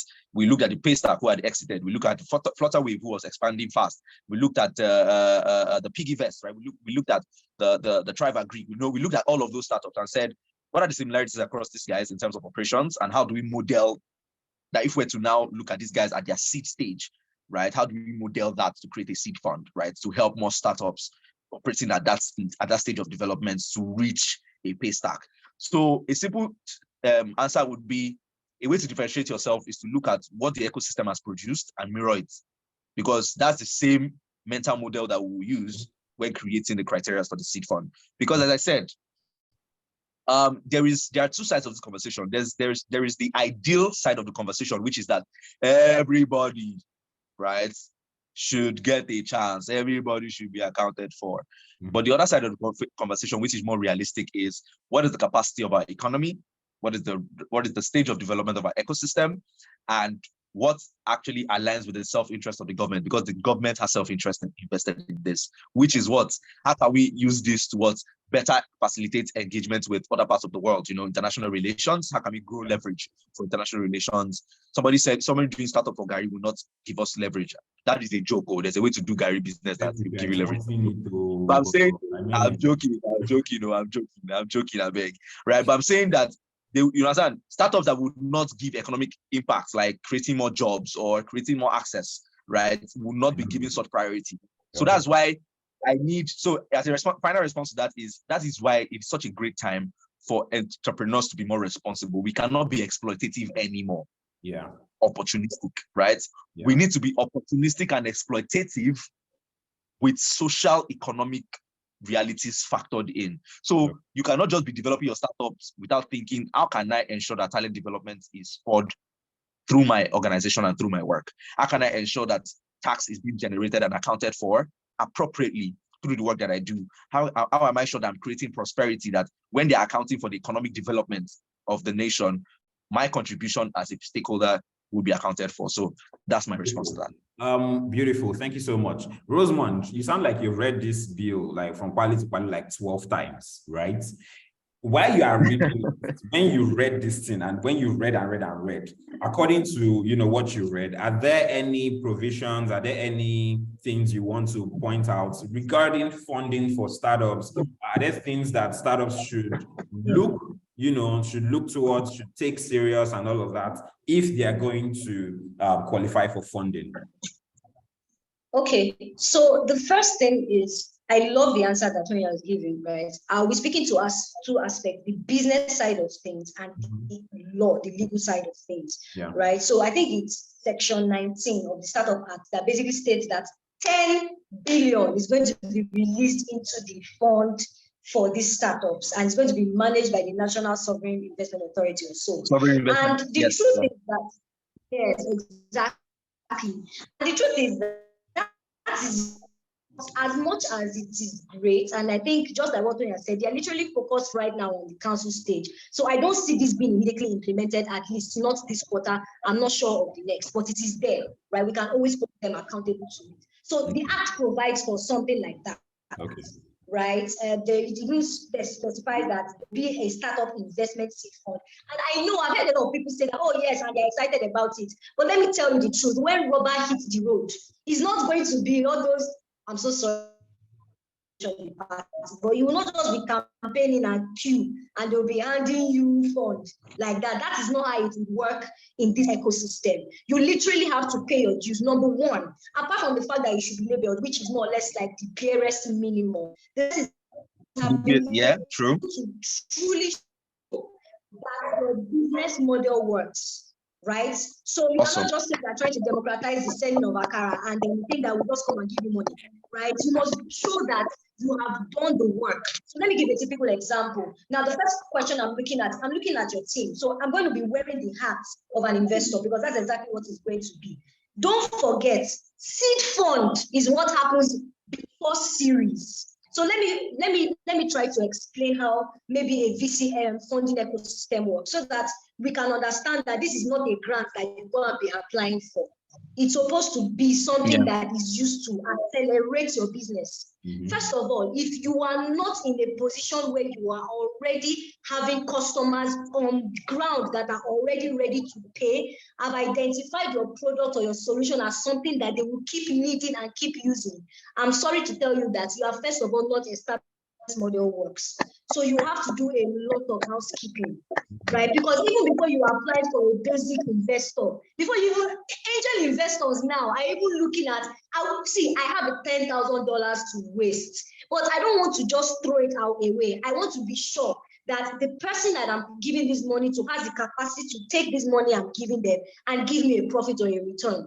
So I think for me, what I anticipate is that for anybody to take advantage of this fund that the act is going to give, due diligence will be number one as a priority for these guys. Yeah. Because yes, ma'am. We're looking at your business model, we're going to be looking at your team, we're going to be looking at your financials, we're going to be looking at your books of accounts. We're going to be looking at how you have even gotten to the point where you think you need seed funding. Because seed funding is what happens at an advanced stage.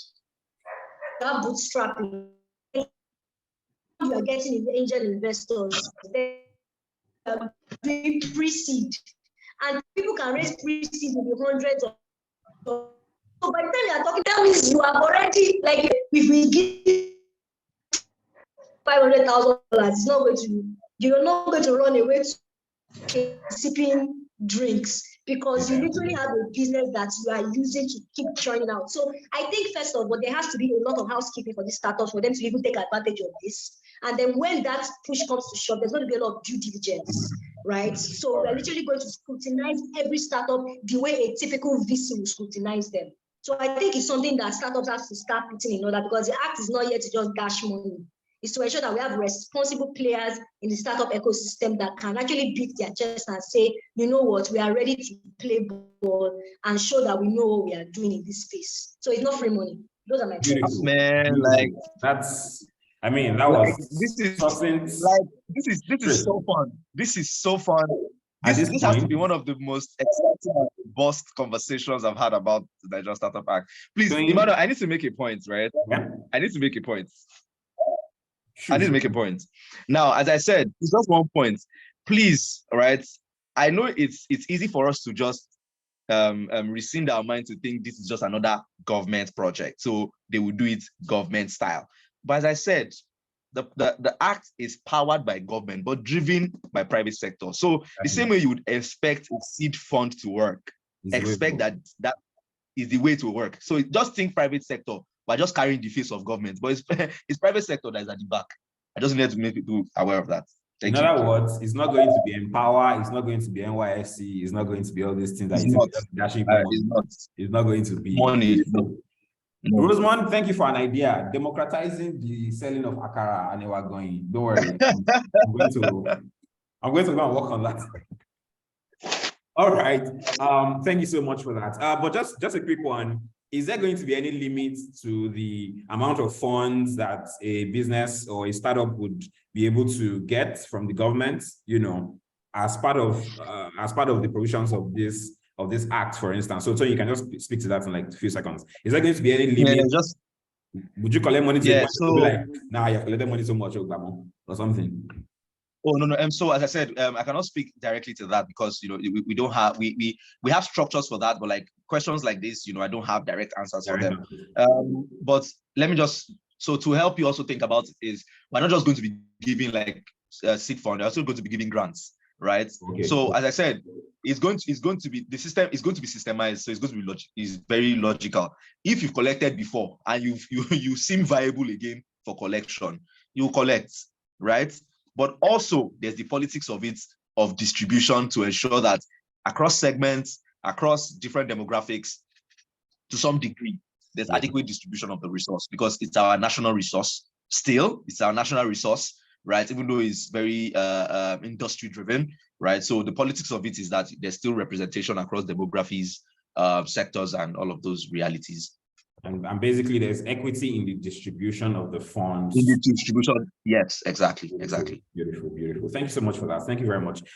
So this question there's another question here talking about taxes, and I remember of which Rosemond raised the point where she found some tax discounts and then later didn't find it. So he did mention that, oh yeah, he did not agree, that's why. So half bread is better than none. Now it's then do, no problem. But yet, are there any provisions for tax discounts? Are there any at all, any provisions for tax credits for startups within this bill or this act? Oh yeah, definitely. I think as much as there's, so what, can you hear me? Yes, go ahead. Can you hear me? Yes. I was saying Rosemond to attend that. Yes, as much as there are no figures anymore, they, so for example, in the bill, it stated that employees are entitled to 35% tax credits on their annual income. That was taken away under the act. So what that has been replaced with is now that employees are going to have the capacity to have entitlement to, tax credit. They didn't specify these particular figures anymore, right? So you have that. And then, of course, there's going to be provision for you to be able to have credit notes issued to you as a result of being a labeled startup. So those are some of the things that you also have in the act as well. So I just feel that the changes were made in such a way that they are open-ended. So in some sections, you will have the fact that it will be stated that policies will be made to provide incentives, right? And it's something similar to what Toyin said. So although there were no specific figures anymore, it was now like, in the course of implementation, there will be policies that will be made by the relevant organization or the institution or regulator to ensure that those benefits are going to be taken. Then there was one that I really loved it. It has to do with what reliefs for investors, right? At this point, so let me see if I can point it out in my slide. So what I said is, so it says the federal government through the federal ministry responsible for finance and MDAs, he said will develop and implement a national policy for incentives for individuals, impact investors, angel investors, companies, venture capitalists, private community, blah, blah, blah, which invest in a labeled startup or in the startup ecosystem to enjoy tax credits on their investment.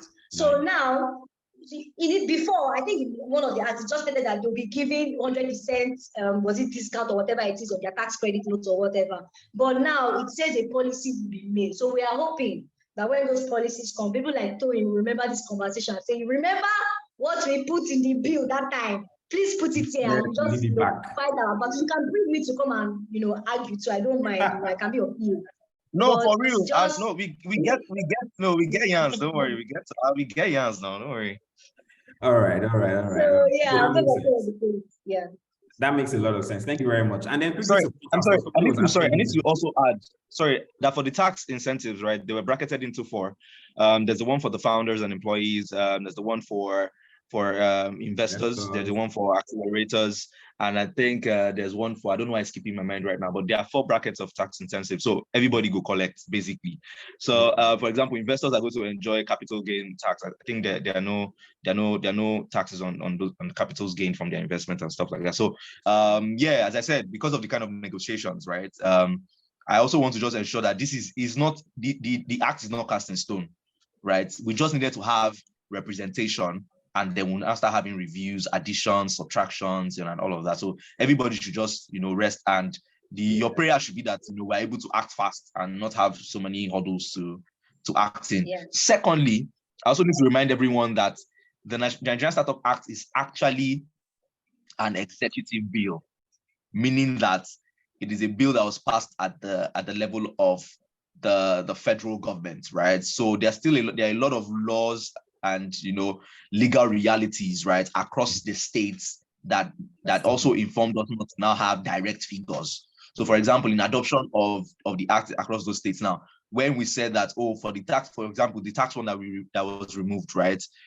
we can now say, okay, consideration should be made that this kind of provision should be your act. So in one state where it's maybe 35%, another state it's 17%, right? Because we also, a major part was also to make sure, right? I'm also giving you another back-end gist, is to make sure that states were now becoming competitive towards adopting the act for their economic output.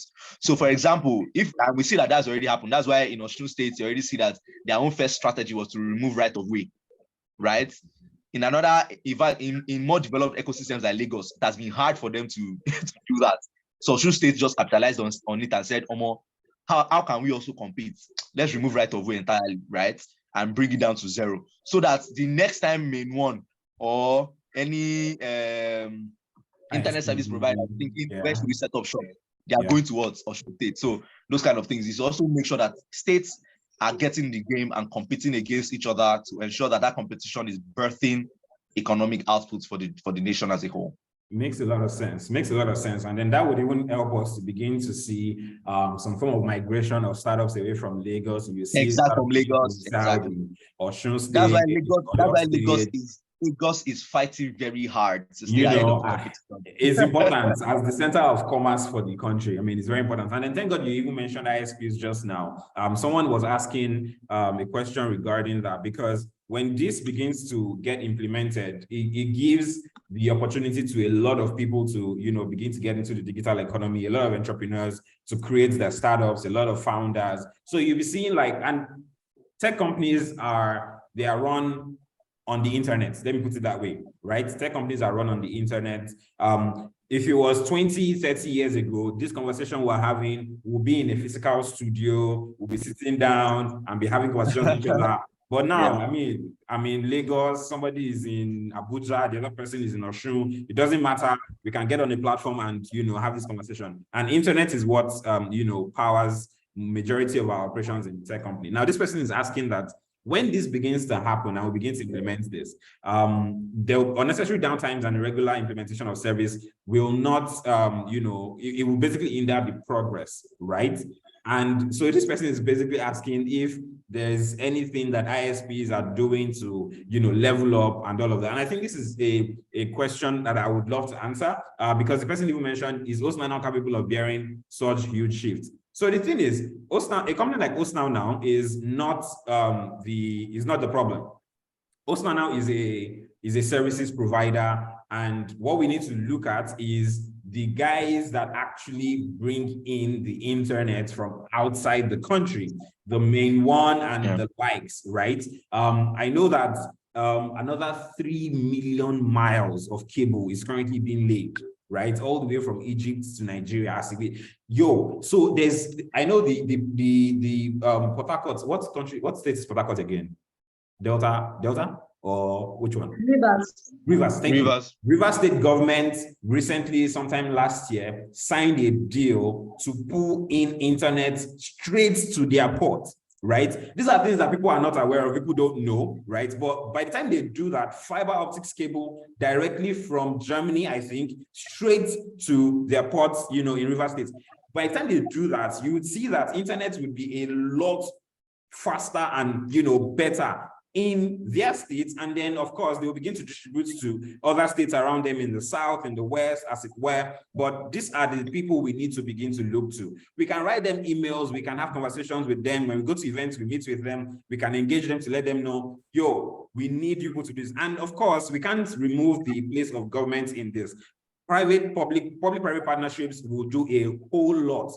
Right of way, for instance, just like Osun State has removed, is going to give the access to an ISP to say, okay, we want to lay fiber optics cable right there. And then every house has access to this internet by the time it's, it's done. But again, public-private partnership would have to come.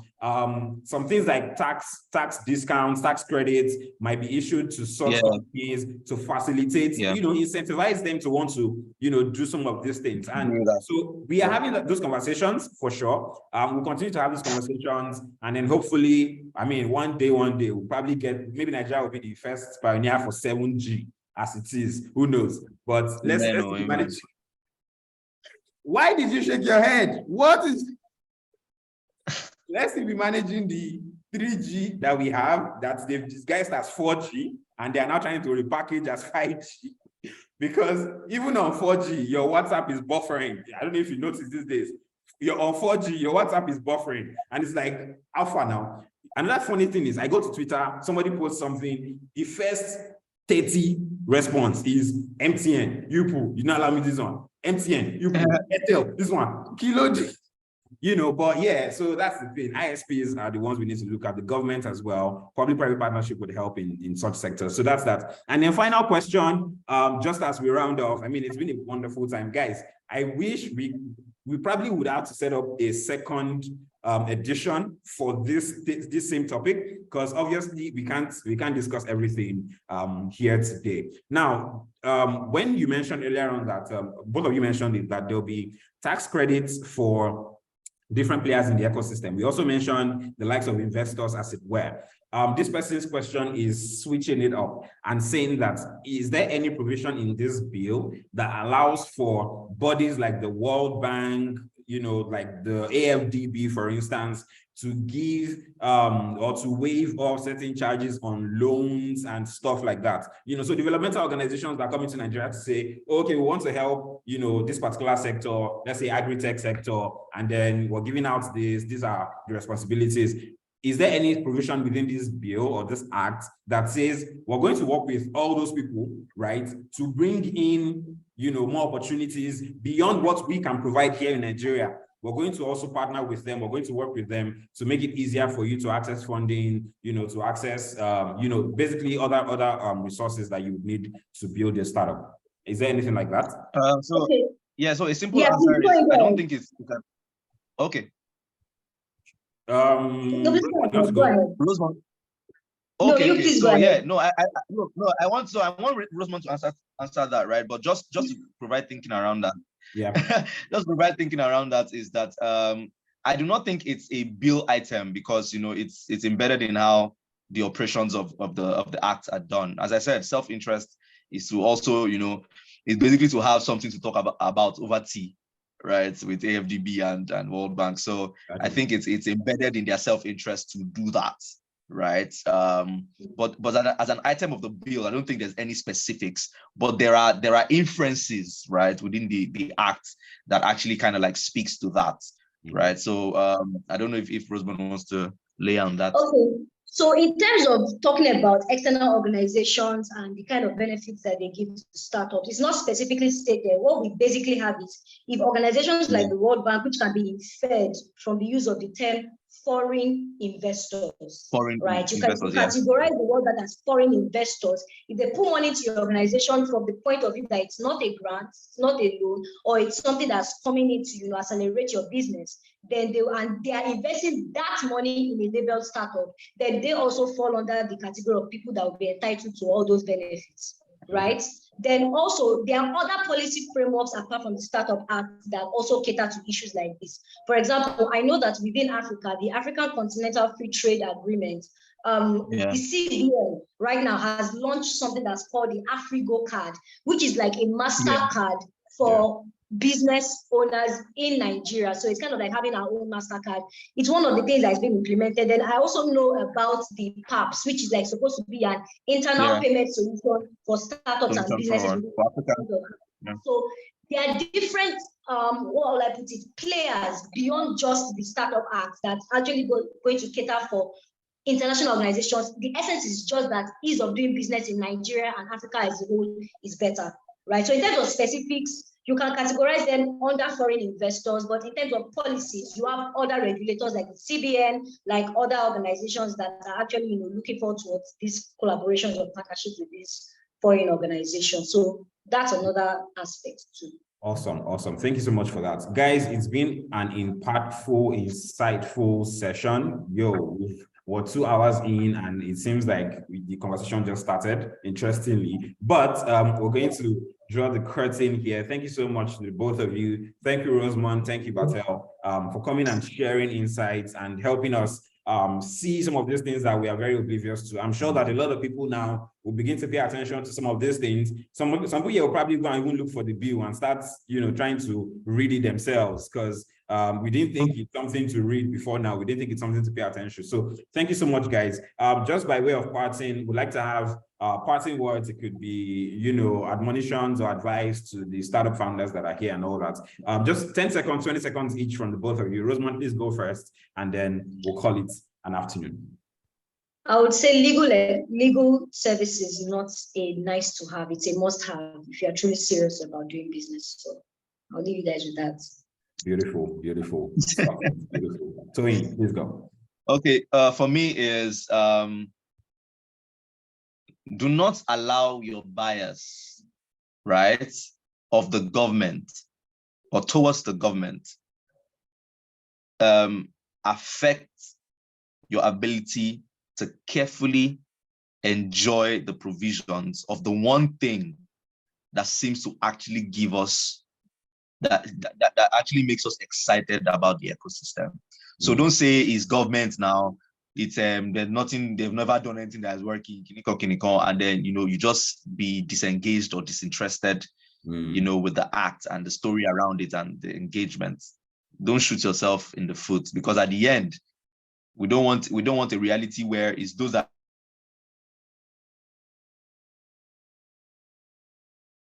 Toyin, I can't hear you anymore. Is it just me? Okay, you're back. Okay, no, back. Yeah. So I was just saying that don't allow that distrust, don't allow that emotional case, right, to distract you from actually actively following up. And funny enough, that's how hope works, right? Is that you follow up even when it doesn't look like it. And as I said, this is one other thing that we can really look for and be invested in. All right. Thank you so much, Toyin. Thank you so much, Rosemond. It's been wonderful time out with you guys. And then, so what we'll do is we'll share, if you'd love to connect with Toyin or with Rosemond, we're going to share their details, how you can connect with them on LinkedIn and on maybe Instagram if they have, or Twitter. We'll share that as a feedback with everybody who has, joined this call. And hopefully you reach out to them, let them know where you got to meet with them, what you learned from them, and then I'm sure they'll be willing to connect and also have engagement moving forward. Again, thank you so much, guys. It's been a wonderful time. Can I get some digital feedback just as we close? the session today. Let me get some digital feedback, just some few feedbacks from people in the audience. Thank you guys. It's been wonderful. It's been wonderful. Hopefully, if we call on you, or when we call on you some other time, we hope you're going to, join us and share more insights. Keep doing the work that you do. You guys are wonderful rock stars. Looking forward to hearing your success stories. So again, thank you very much, guys, and it's bye-bye for now. Bye. Bye.